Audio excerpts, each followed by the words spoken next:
नमस्ते दोस्तों प्रस्तुत है मैला आंचल उपन्यास का भाग नंबर 27। डॉक्टर का रिसर्च पूरा हो गया, एकदम कंप्लीट। वह बड़ा डॉक्टर हो गया। डॉक्टर ने रोग की जड़ पकड़ ली है। गरीबी और जहालत, इस रोग के दो कीटाणु हैं। एनोफ्लीज से भी ज़्यादा खतरनाक सैंड फ्लाई मतलब काला आजार का मच्छर से भी ज़्यादा जहरीले हैं यहाँ के नहीं। शायद वह कालीचरण की तरह तुलनात्मक उदाहरण दे बैठेगा। कालीचरण किसानों के बीच भाषण दे रहा है। ये पूंजीपति और जमींदार खटमलों और मच्छरों की तरह शोषक हैं। खटमल, इसीलिए बहुत से मारवाड़ियों के नाम के साथ मल लगा हुआ है और ज़मींदारों के बच्चे मिस्टर कहलाते हैं। मिस्टर मतलब मच्छर। दरार पड़ी दीवार, यह गिरेगी, इसे गिरने दो। यह समाज कब तक टिका रह सकेगा।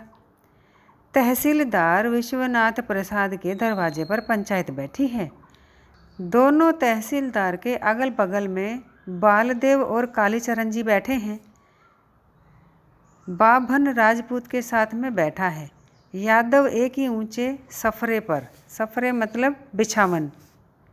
अरे, जिबेसर मोची भी उसी कंबल पर बैठा है। बस अब रास्ते पर आ रहा है। देखो, आज तहसीलदार हरगोरी सिंह किस तरह हंस हंस कर कालीचरण से बात कर रहा है, मानो एक प्याली का दोस्त है। हाँ, तो यादवों को अब जमाहिर लाल भी छतरी मान लिए हैं। कौन क्या बोल सकता है। बावन दास कौन जात है? कहाँ है बावन दास? पुरैनिया गया है। आज पंचायत के दिन उसको रहना चाहिए था। अरे भाई, बाहरी आदमी फिर बाहरी आदमी है। आपको इस गांव से कौन ज़रूरत है? यहाँ नहीं वहाँ। लेकिन कालीचरण बाल डोमन ठाकुर क्या कहता है, सुनो। ठाकुर नाई टोले से और राज कटोले से एक एक आदमी को ऊंचे सफरे पर बैठने के लिए चुन लिया जाए। ओ, आओ डोमन भाई, तुम अपने टोले से किसको पंच चुनते हो? बोलो, तुम ही आओ। और रजक टोले से तो प्यारे लाल है ही। आओ प्यारे। कालीचरण प्यारे को अपने ही पास बिठलाता है। तो बात यह है कि तहसीलदार विश्वनाथ प्रसाद जी सुपारी कतरते हुए कहते हैं, ज़माना बहुत ख़राब आ रहा है। जो लोग अखबार गजट पढ़ते हैं वही जानते हैं कि कितना ख़राब ज़माना आ रहा है। बंगाल की तरह अकाल पड़ेगा। यदि अकाल पड़ गया तो जो सुराज मिलने वाला है वह नहीं मिलेगा। यदि मिलेगा भी तो उसकी सारी ताकत तो लोगों को खिलाने में ही लग जाएगी। इसलिए हम लोगों को धरती से ज़्यादा अन्न उपजाना चाहिए। अभी मान लो कि कर कचहरी फर फौजदारी करके तुम खेत पर दफ़ा 144 लगा देते हो, फिर 145 होगा। इससे ज़मीन में धान तो रोपा नहीं जाएगा, खेत पड़ती रहेगी और अन्न होगा नहीं।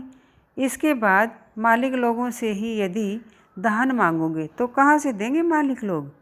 अपने खर्च के लायक धान मालिकों के पास होगा नहीं और सरकार वसूल करेगी लाठी के हाथ से, कानून से। बड़े मालिकों के बखारे में भी चमगादड़ झूलेंगे। तो हमारा यही कहना है कि सभी भाई आपस में विचार कर मिलकर देखो कि किस काम में भलाई है। ओह, तो ये पंचायत सिर्फ बेज़मीन वालों को ही सीख देने के लिए बैठाई गई है। चुप रहो। तहसीलदार जो कह रहे हैं नहीं समझ रहे हो? पक्की बात कहते हैं तहसीलदार, काबिल आदमी है। अरे, आज ही यह कालीचरण और बालदेव आया है ना। पहले तो हम लोगों के आँख कान यही थे। इन्हीं के यहाँ बैठकर गजट में सुना था कि नेताजी सिंगापुर में पुसूप विमान पर आए हैं। तहसीलदार ठीक कहते हैं। तहसीलदार बाबू, माए बाप, आप ठीक ही कहते हैं। अब आप ही कोई रास्ता बताइए। हाँ हाँ, तहसीलदार काका, आप ही जो कहिए। ठीक है, क्या कालीचरण जी? तहसीलदार हरगोरी हंसकर पूछता है। कालीचरण को जी कहते हैं हरगोरी बाबू भी। ठीक है, तहसीलदार साहब ठीक कहते हैं। तो भाई, हम तो हिंदुस्तान भारतवर्ष की बात नहीं जानते, हम अपने गांव की बात जानते हैं। आप भला तो जग भला, हम तो इसमें गांव का कल्याण देखते हैं कि सभी भाई, क्या गरीब क्या अमीर, सब भाई मिलकर एकता से रहें, ना कोई ज़मीन छुड़ावे और न कोई गलत दावा करे। जैसे पहले जोतते आबादते थे, आबाद करें, बांट दें, न रसीद मांगे न नकदी के लिए दरख्वास्त दें। दोनों को समझना होगा। क्यों हरगोरी बाबू, सुनते हो तो? आपने मैनेजर से जाकर कह देना कि हुजूर अब भी होश करें। यदि इस तरह रैयतों के साथ दुश्मनी करेंगे, कम से कम हमारे यहाँ के रैयतों से, तो फिर बात बिगड़ जाएगी। सभी बात तो हमारे ही हाथ में है। हम अभी गवाही दे दें कि हाँ हुजूर आली, ये सब फर्जी काम हमसे करवाया गया है, और कुल कागज पत्तर, चिट्ठी चपाटी, रुक्का परवाना दिखला दें तो बस खौफ सहित कबूतराय नमः। हाँ हाँ हाँ, हो। पंचायत के सभी लोग मुक्त अट्ठास कर उठते हैं। अरे तो किस खानदान का तहसीलदार है, यह भी तो देखना चाहिए। सिंह जी हंसते हुए कहते हैं। महारानी चंपावती। हो। हंसी का दूसरा वेग सैकड़ों सरल हृदय इंसानों को गुदगुदी लगाता है। अच्छा, अब काम की बात हो। सुनी कालीचरण बेटा, लीडर बने हो तो बड़ा अच्छा काम है बाबू। गांव का नाम तो इसी में है। कोई सोशलिस्ट का लीडर है तो कोई कांग्रेस का, तो कोई काली टोपी का। लेकिन देख लो भैया, हम गांव के सभी लोंडों के अकेले मालिक हैं। यदि गांव में इधर उधर कुछ किए तो पीठ की चमड़ी भी उधेड़ लें। खिलावन जोतकी जी, आप ही लोग कहिए, जो लोंडे हमको कहते हैं काका, मामा, भैया, फूफा, उन लड़कों की गलती पर यदि हम कान पकड़कर मल दें या दो कड़ी बात कह दें तो हमको कोई दोख देगा? नहीं, आप वाजिब बात कहते हैं। हम गांव से बाहर थोड़े ही हैं, लेकिन एक बात हम भी पहले ही कह देते हैं। अभी आप जैसा करने के लिए कहते हैं हम लोग करें, बाद में फिर हमारी गर्दन पर छुरी चले तब। कालीचरण कहता है, इसका जिम्मा हम लेते हैं। अरे हमने कहा न कि सभी खेला मेरे हाथ में है। तो ठीक है, हम गांव से बाहर थोड़े हैं। ठीक बात, लेकिन सभी भाई सुन लीजिए, यदि गांव के बाहर का कोई बाहरी हम पर हमला करे तो इसका मुकाबला सभी को मिलकर करना होगा। हाँ, यदि बाहर वाले इस गांव के ज़मीन वालों पर हमला करें तो सबों को सहायता करनी होगी। गांव की ज़मीन गांव में रहेगी, बाहर वाले क्यों लेंगे, समझे? मैला आंचल उपन्यास का भाग नंबर 28। संथाल लोग गांव के नहीं बाहरी आदमी हैं। जरा विचार कर देखो, यही तो तंत्रिमा का सरदार है। अच्छा तुम्हें बताओ, जरूर तुम लोग कौन तत्मा हो, मगहिया हो ना? अच्छा कहो, तुम्हारे दादा ही पश्चिम से आए और तुम्हारी बेटी तिरहुतिया तंत्रिमा के यहाँ ब्याही गई है। मगहिया चाल चलन भूल गए, अब तिरहुतिया और मगहिया एक हो गए हैं। लेकिन संथालों में भी कमार हैं, माझी हैं। वे लोग अपने को यहाँ के कमार और माझी में कभी खपा सके? नहीं, वे तो हमेशा हम लोगों को ही छोटा कहते हैं, गांव से बाहर रहते हैं। कहो तो गाने किसी संथाल को विदेशिया का गाना या एक कड़ी चैती कभी नहीं गावेगा। इस देश का दारू हरगिज नहीं पिएगा। जब पिएगा तो पचाए ही समझो। सोचो, तहसीलदार साहब दरवाजे पर बैठे हुए बीहन लेने वालों से कहते हैं, 150 से ज़्यादा लोग हैं। कालीचरण जी भी हैं, वासुदेव जी और बालदेव जी भी हैं। तहसीलदार साहब एकदम ठीक कह रहे हैं। नहीं भाई, जो भी कहो, तहसीलदार साहेब ही एक आदमी है जो कि गांव की भलाई बुराई की बात समझते हैं। ठीक कहते हैं तहसीलदार साहेब, एकदम से फाटक खोल हुक्म दे दिए हैं। कोई बात नहीं, इस बार तुम लोगों को संदेह क्यों हुआ? अधियादार लोग तो बीहन के वाजिब हकदार हैं, और जो लोग मेरे अधिया नहीं हैं उन्हीं से पूछो कि किसी साल हमने लौटाया है किसी को। तब बात यह है कि पिछले साल जैसी उपज हुई सो तो देखा ही हुआ है, तिस पर पेड़ी लाभ मतलब पेड़ी लाभ भी कानून का देना अभी बाकी है। बहुत कोशिश पैरवी करके किसी तरह 100 मन कराया है। हरगोरी बाबू की कृपा से तो 500 मन लग गया था। इनसे शायद दरोगा साहब ने पूछा और इन्होंने बता दिया कि 5000 मन धान होता है। वह तो थाना कांग्रेस के सेक्रेटरी ने कितनी कोशिश करके इसको 100 मन बनाया है। कल हरगोरी बाबू से पूछ रहे थे कि कहिए बाबू हरगोरी जी, यदि 500 मन धान अभी दे देते तो गांव वालों को बीहन और खर्चा कहाँ से मिलता? तहसीलदार होने से ही नहीं है। ठीक बात, वाजिब कहते हैं तहसीलदार साहब। कालीचरण के मन में बहुत से सवाल आते हैं, पर वह नहीं पूछेगा। उस दिन सेक्रेटरी साहब ने साफ कह दिया था कि कामरेड, अभी संघर्ष मत छेड़ो। सबसे पहले अभी किसी एक इलाके में एक एरिया लेकर इसको स्पार्मिन मतलब एक्सपेरिमेंट करेंगे, तब इसके बाद और इलाके में इसके लिए हुक्म देंगे।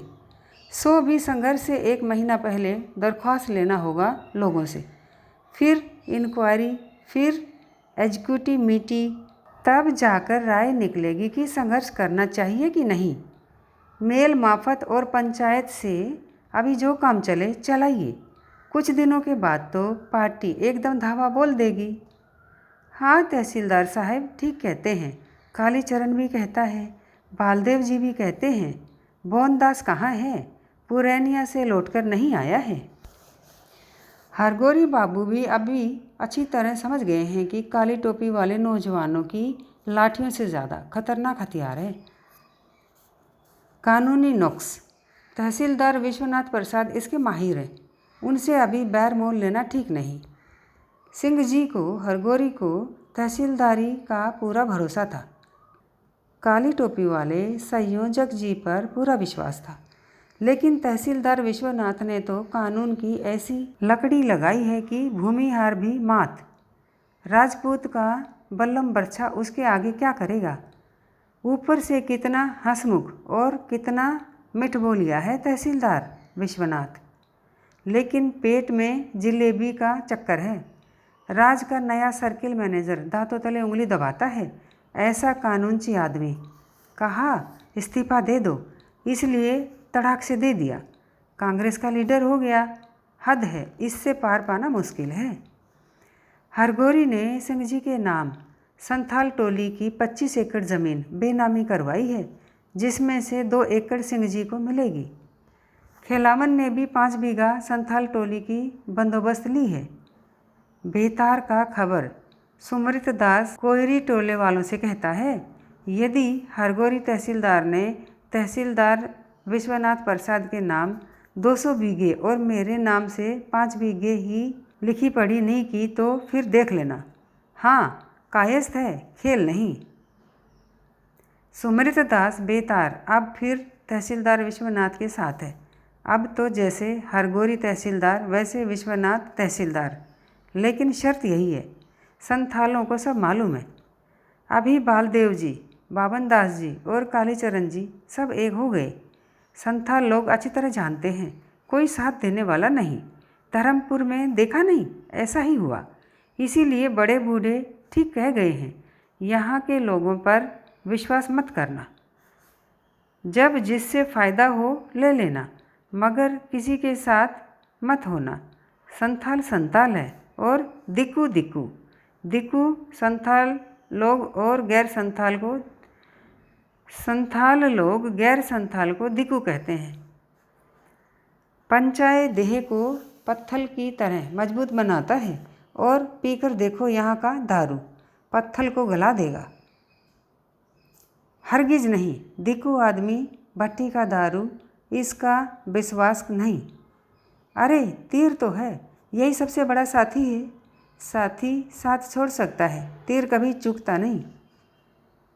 चुनका मांझी क्या बोलता है? डॉक्टर से क्या पूछने गया था? पूछना चाहिए था कालीचरण से, बालदेव से, तहसीलदार साहब से। बालदेव और कालीचरण लोगों को धान दिला रहे हैं तहसीलदार साहब से। डॉक्टर ने कहा कि तुम लोग ही ज़मीन के असल मालिक हो। कानून है, जिसने 3 साल तक ज़मीन को जोता बोया है, ज़मीन उसी की होगी। डॉक्टर ने कहा है? डॉक्टर ने? सनिया मुरमुर हंसती। हैं। डॉक्टर हम लोगों का नाच देखना चाहता है, रोज़ टोकता है। हैं। जवान जोगिया मांझी तीर के पूंछ पर उंगली हंस के परों को बांधते हुए कहता है, डॉक्टर ने एक खरगोश का दाम दिया था 10 रुपया, 12 रुपया दर्जन चूहा। 2 सियार के बच्चों का दाम 50 रुपया। दे सकता है कोई बड़ा आदमी इतना दाम? सरकारी आदमी है मगर घूसखोर नहीं। कालीचरण को एकांत में कहती है मंगला देवी, एकदम अनुनय करके कहती है, काली तुम मत जाना, संथाले लोग नहीं मानेंगे, ज़रूर तीर चलाएंगे। मैं जानती हूँ, तुम नहीं जानते काली बाबू ये लोग कैसे होते हैं। उनकी सूरतें भ्रम में डालने वाली हैं। देखने से पता चलेगा कि बहुत सीधे हैं, मगर तुम मत जाना काली, तुम्हें मेरे सिर की कसम। ठीक ही तो है, जो लोग सरगना मेंबर हैं वे क्यों जाएंगे? वासुदेव, सुनरा और सनीचर भी नहीं जाएगा। हाँ, प्यारे भी नहीं जाएंगे।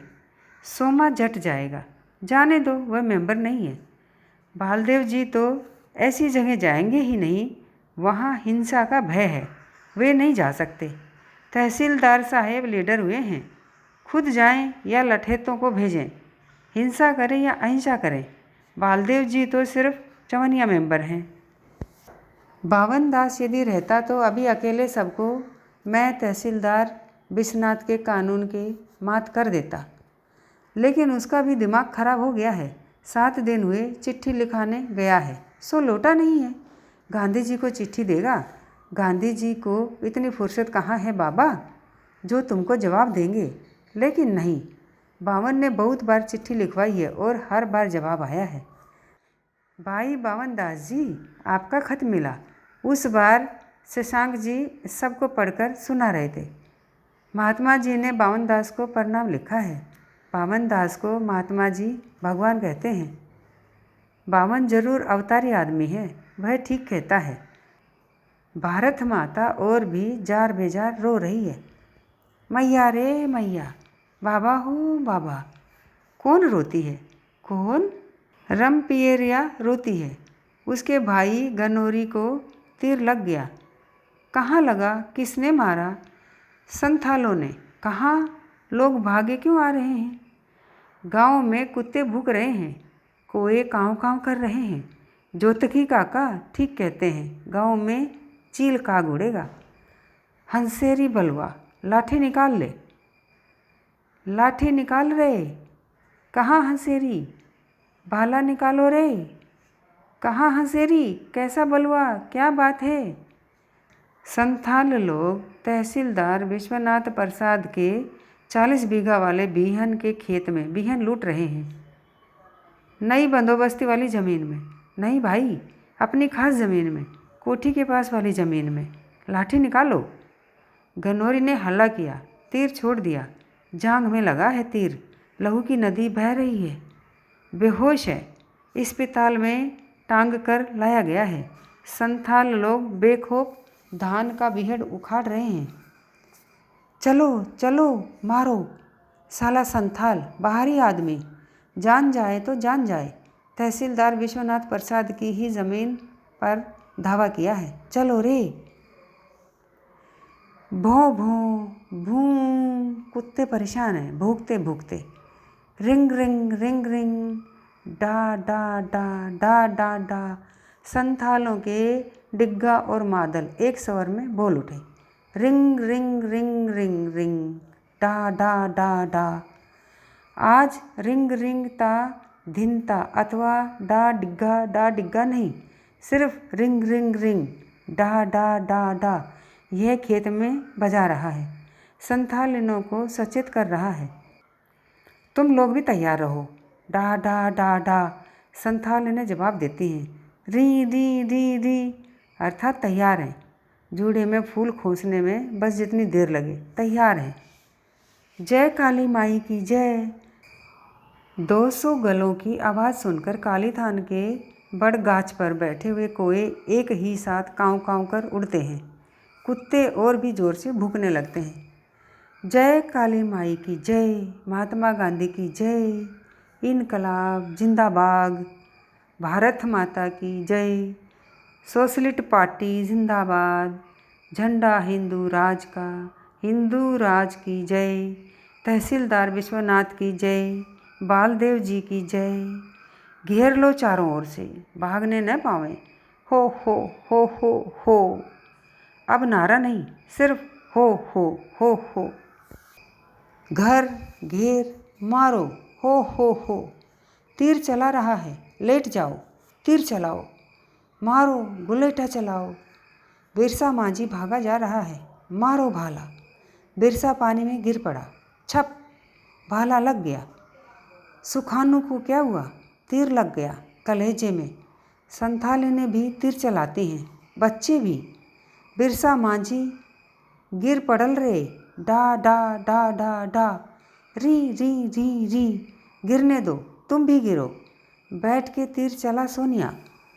सूखी मुर्मू गिरल रे, डा। गिरने दो, तुम भी गिरो। री।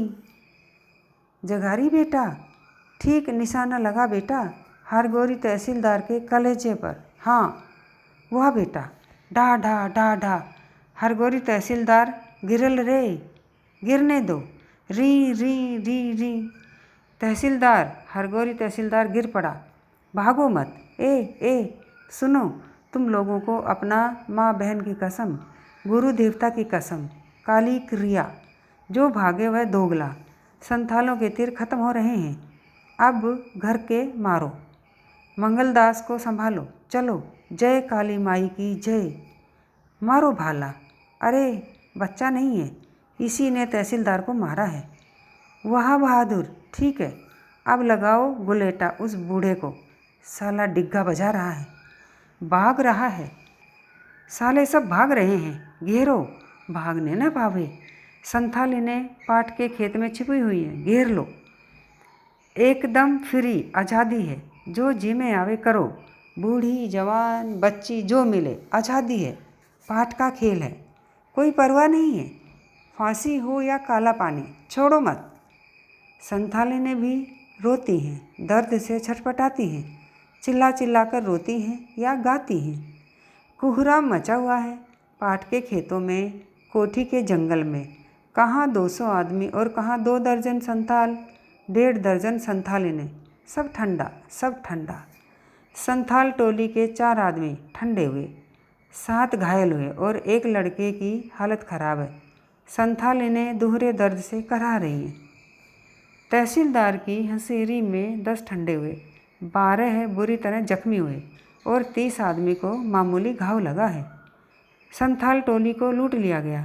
तहसीलदार हरगोरी की हालत बहुत खराब है, शायद नहीं बचेंगे।